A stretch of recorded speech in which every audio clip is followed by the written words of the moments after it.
اللهم صل على سيدنا محمد يا رب صل وسلم دائما أبدا على حبيبي.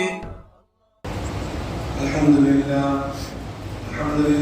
نحمده ونستعينه ونستغفره ونؤمن به ونتوكل عليه ونعوذ بالله من شرور أنفسنا ومن سيئات أعمالنا من يهده الله فلا مضل له ومن يضلل فلا هادي له ونشهد أن لا إله إلا الله وحده لا شريك له ونشهد أن محمدا عبده ورسوله. أما بعد فأعوذ بالله من الشيطان الرجيم. بسم الله الرحمن الرحيم. إن الصلاة تنهى عن الفحشاء والمنكر صدق الله العظيم وصدق رسوله النبي الكريم. میرے بزرگوں دوستوں،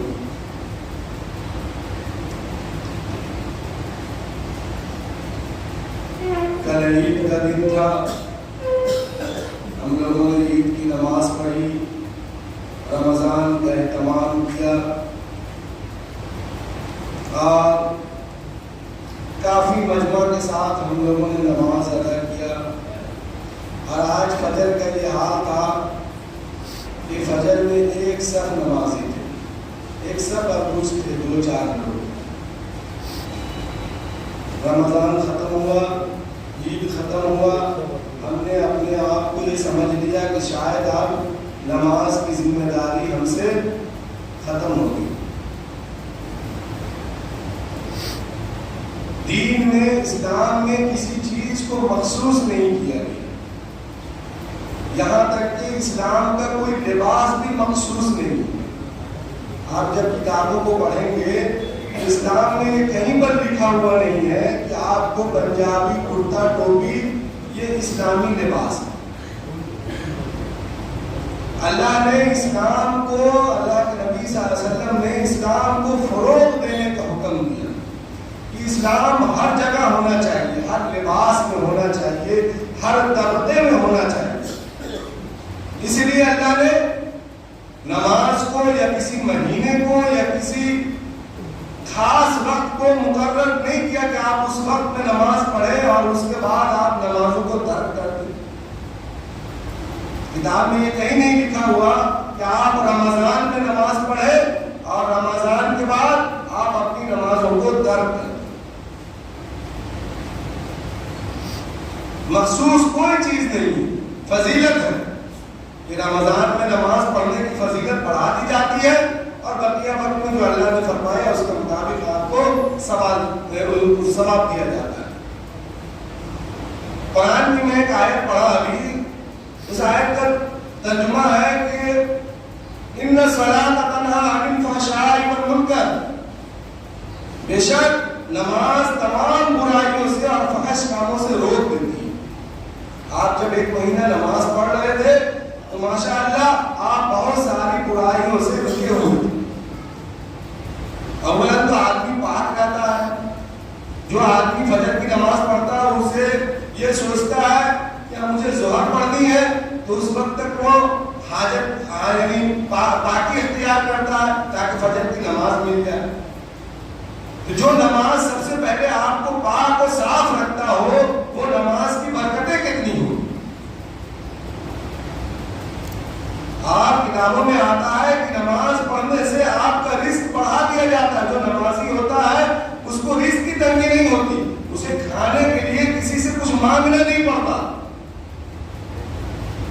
آج ہمارا معاملہ ہے کہ آج ہم اتنا پریشان ہیں کہ ہم رزق کے لیے در بدر بھٹک رہے ہیں، لیکن اللہ کے نبی اللہ نے اللہ کے نبی سے جو باتیں فرمائی، جو اللہ کے نبی نے ہم تک پہنچائی ہے کہ تم نماز پڑھو اور تمہیں رزق کے بارے میں سوچنے کی ضرورت نہیں ہے.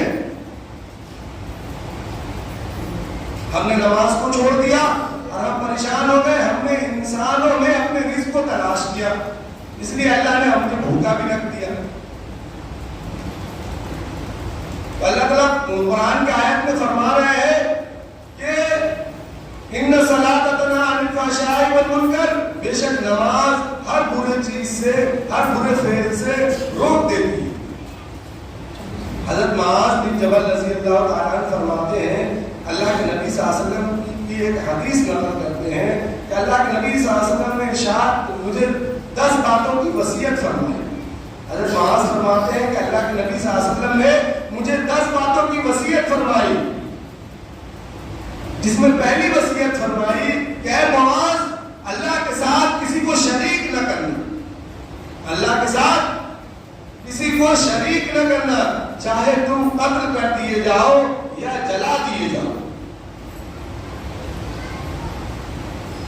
معاذ بن جبل رضی اللہ عنہ فرماتے ہیں کہ اللہ کے نبی صلی اللہ علیہ وسلم نے ارشاد فرمایا کہ اے معاذ تم اللہ کے ساتھ کسی کو شریک نہ کرنا، چاہے تم قتل کر دیے جاؤ یا جلا دیے جاؤ۔ کتابوں میں بات آتی ہے کہ ہر چیز کا گناہ معاف کر دیا جا سکتا ہے، یہ اللہ کی قدرت میں ہے، ہر چیز اللہ کی قدرت میں ہے، یہ اللہ کی مہربانی میں ہے کہ اللہ ہر چیز کے گناہ کو معاف کر دے گا۔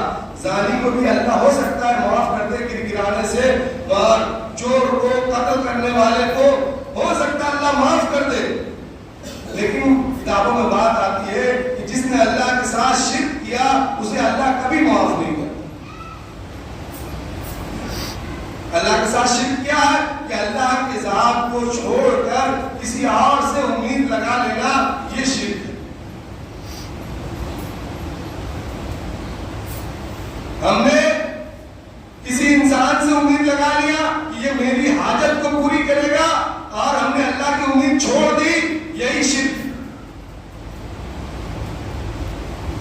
بہت قریب میں شرک ہے، لیکن ہم اس کو نہیں سمجھتے، اس لیے اللہ نے فرمایا معاذ سے اے معاذ، اللہ کے نبی نے فرمایا معاذ سے اے معاذ تم اللہ کے ساتھ کسی کو شریک نہ کرنا، چاہے تمہیں قتل کر دیا جائے یا جلا دیا جائے۔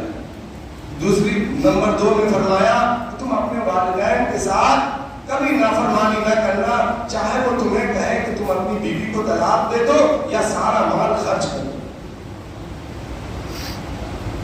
آج تو ایسے ہی سب لوگ اپنے ماں باپ کو نکال رہے ہیں، یہ اللہ کے نبی کیا فرما رہے ہیں کہ تمہاری ماں، تمہارے والدین اگر تم سے کہے تو تم اپنی بیوی کو طلاق دے دو یا تم اپنا کمایا ہوا سارا مال خرچ کر دو، پھر بھی تم اپنے والدین کے ساتھ نافرمانی نہیں کر سکتے۔ ایک واقعہ میں سنا رہا ہوں کہ ایک شخص تھا، اس نے اپنی والدہ کو اپنے کاندھے پر اٹھا کر 7 مرتبہ حج کرایا۔ ایک شخص نے اپنے والدہ کو کاندھے پر اٹھا کر 7 مرتبہ حج کرایا۔ حج کرانے کے بعد وہ سو گیا، 7 طواف نہیں 7 حج کروایا۔ ایک حج میں جو حاجی ہے ماشاءاللہ جانتے ہوں کہ ایک حج میں کتنی کوششیں ہیں اور کتنی پریشانیاں ہیں۔ تو ایک شخص نے اپنی والدہ کو کاندھے پر اٹھا کر 7 مرتبہ حج کرایا، اور حج کرانے کے بعد اس نے یہ محسوس کیا کہ شاید میں نے اپنی ماں کا حق ادا کر دیا۔ جب وہ رات میں سویا تو وہ خواب میں دیکھتا ہے کہ ایک رات تھی، ٹھنڈی کی رات تھی، جاڑے کا موسم تھا، تم نے اپنے بستر پر پیشاب کر دیا، تمہاری والدہ کے پاس اور کوئی بستر نہ تھا بچھانے کے لیے، تمہاری والدہ اس بھیگے ہوئے بستر پر اپنے سو گئی اور تمہیں پیٹ پر رات بھر لٹائے رکھا، تم نے اس ایک رات کا قرض ادا نہیں کیا۔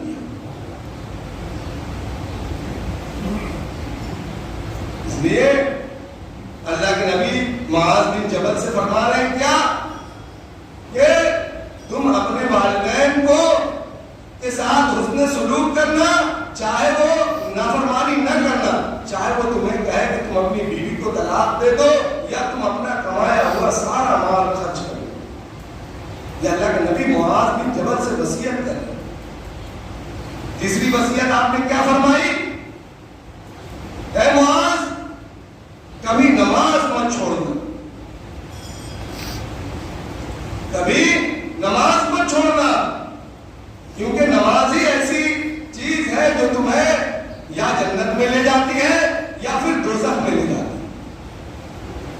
ایک مجمع جا رہا تھا جہنم کی طرف, تو اس سے کچھ لوگوں نے دریافت کیا کہ ما سلککم فی سقر, تمہیں کہاں لے جایا جا رہا ہے؟ ایک مجمع جہنم کی طرف لے جایا جا رہا تھا, تو اسے کسی نے سوال کیا کہ ما سلککم فی سقر, تمہیں کہاں لے جایا جا رہا ہے؟ تو اس نے جواب دیا لم نکو من المصلین, ہم نماز نہیں پڑھا کرتے. میرے بزرگوں دوستو, نماز کی جگہ جگہ بہت وعیدیں آئی ہے. کتابوں میں آتا ہے کہ کفر سے اور ایمان میں اگر کوئی دوری ہے تو وہ صرف نماز کی دوری ہے. اگر نماز انسان چھوڑے گا تو وہ کفر کے نزدیک ہو جائے گا. کسی عالم نے تو بڑا سختی بات لکھا ہے کہ آپ جو ہے کافر ہو جائیں گے. جان بوجھ کر نماز چھوڑنے والا کافر ہو جائے گا. لیکن کہیں کہیں پر عالم نے احتراماً آپ کے احترام میں کفر کے نزدیک کہا ہے. یہ صرف احترام کیا کیا ایمان والوں کا. لیکن اگر صحیح حدیث آپ سنیں گے تو آپ نماز چھوڑنے کے بنا پر اللہ کے نبی صلی اللہ علیہ وسلم نے فرمایا کہ آپ کافر ہو گئے اگر آپ نے جان بوجھ کر کوئی نماز چھوڑی. تو اللہ کے نبی صلی اللہ علیہ وسلم نے معاذ بن جبل سے کیا فرمایا کہ اے معاذ, تم نماز نہ چھوڑنا, اور نماز چھوڑنے والا کفر کے نزدیک ہو جاتا ہے یا کافری ہو جاتا ہے. پھر آپ نے آگے فرمایا کہ تم اپنے جب تمہارا بچہ بڑا ہو جائے یا اس مدت کو پہنچ جائے تو تم اسے تنبیہ کرنا, تم اس کے اوپر ایک لکڑی اٹھائے رکھنا تاکہ وہ نماز پڑھے. آپ کے ساتھ ساتھ آپ کے بچوں کو بھی ہدایت کے اللہ کے نبی نے.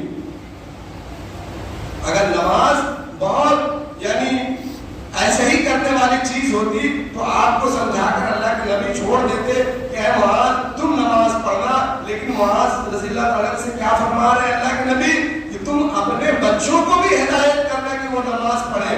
اگر وہ نماز نہ پڑھے ایک مدت تک, جب اس کی عمر ہو جاتی ہے 7 سال یا 10 سال, جب تک وہ نماز اس وقت تک وہ نماز نہ پڑھے تو تم اس کے اوپر ایک لکڑی اٹھائے رکھنا. آج ہم کہاں غافل ہیں, آج ہم نماز نہیں پڑھتے, نہیں ہم آج خود ہی نماز نہیں پڑھتے, تو ہم آج اپنے بچوں کو کس طرح کہیں گے کہ تم جا کر نماز پڑھو. کچھ گھروں کا تو یہ معاملہ ہے کہ بچے اگر زیادہ مسجد کی طرف آتے ہیں تو گارجین کہتے ہیں کہ تم اتنا مسجد کی طرف کیوں جاتے ہو, کیوں اتنا نماز پڑھتے ہو, ابھی سے کیا ضرورت ہے اتنی نمازیں پڑھنے کی. اللہ کے نبی کی حدیث کیا ہے کہ معاذ تم اپنے بچوں پر ایک لکڑی بنائے رکھنا تاکہ وہ نماز پڑھے. تو اس کے لیے ضروری ہے کہ پہلے ہم نماز پڑھیں. جب انسان خود نہیں کرے گا, اگر اپنے بچے کو سمجھائے گا تو اس کا بچہ کہے گا آپ تو خود ہی نماز نہیں پڑھتے اور مجھے سمجھا رہے ہیں. جبکہ دین سکھانے کا گھر میں بچوں کو صحیح طریقہ ہے کہ بچے کے سامنے نیک عمل کیا جائے, اس کے سامنے نیک نماز پڑھی جائے, اس کے سامنے زکات دیا جائے, اس کے سامنے صدقہ خیرات دیا جائے, تاکہ اسے دیکھ کر یہ لگے کہ یہ سارا کام مجھے کرنا ہے. بچوں کو لے کر یہ کام کیا جائے. آج ہم سارے کام تنہا اور اکیلا کرتے ہیں, جو کرتے بھی ہیں ماشاءاللہ. ہم تو بہت سارے کام کرتے بھی نہیں ہیں. جیسے آج ہم نے فجر میں دیکھا کہ ایک صف تھا اور 2-4 لوگ تھے پیچھے میں, تو آپ کے اوپر سے نماز ختم نہیں ہوئی. کل عید کی نماز ہوئی اور رمضان ختم ہوا. یہ فضیلت کے وقت ختم ہو گئے. جو فضیلت جو رمضان میں جو نماز کی فضیلت تھی اور جو رمضان کے مہینہ کی فضیلت تھی, یہ ضرور ختم ہوا ہے. لیکن آپ کے اوپر سے نہ نماز ختم ہوئی ہے, نہ جو ہے باقی کے دینی عمل جو ہوتے ہیں وہ ختم ہوئے ہیں. یہ آپ کو پڑھنی ہے اور نماز کو آپ کو اپنی زندگی بنانی ہے. نماز کے بارے میں بہت ساری حدیثیں ہیں. اگر حدیثوں کو بیان کیا جائے تو آپ سنتے سنتے کئی گھنٹہ تک آپ سنتے رہیں گے. لیکن آپ کو چھوٹی چھوٹی حدیثوں سے سمجھنا ہے کہ اللہ کے نبی نے مجھے فرمایا کیا ہے. اللہ کے نبی کی نماز اللہ کے نبی کی آنکھوں کی ٹھنڈک ہے, دین کا ستون ہے. دین کا ستون پائے کو کہا جاتا ہے. یہ اردو لفظ ہے. ستون جو ہے پائے کو اس لیے نماز کو قائم کرنا ہے، نماز کو پڑھنا ہے. آپ نماز سے دور نہ جائیں. آپ کسی مقررہ وقت کو آپ یہ نہ بنائیں اس وقت میں ہی عبادت کرنی ہے، یا شعبان میں عبادت کرنی ہے، یا رمضان میں عبادت کرنی ہے، یا بقرعید میں عبادت کرنی ہے، محرم میں روزے رکھنے ہیں اس کی نماز پڑھنی ہے. ایسا نہ کریں. آپ اپنی زندگی کو اللہ اور اللہ کے رسول کے طریقے پر چلانے والے بنے اور خود بھی چلنے والے بنے. وما علینا الا البلاغ. اللهم صل على سيدنا محمد يا رب صل وسلم دائما أبدا على حبيبي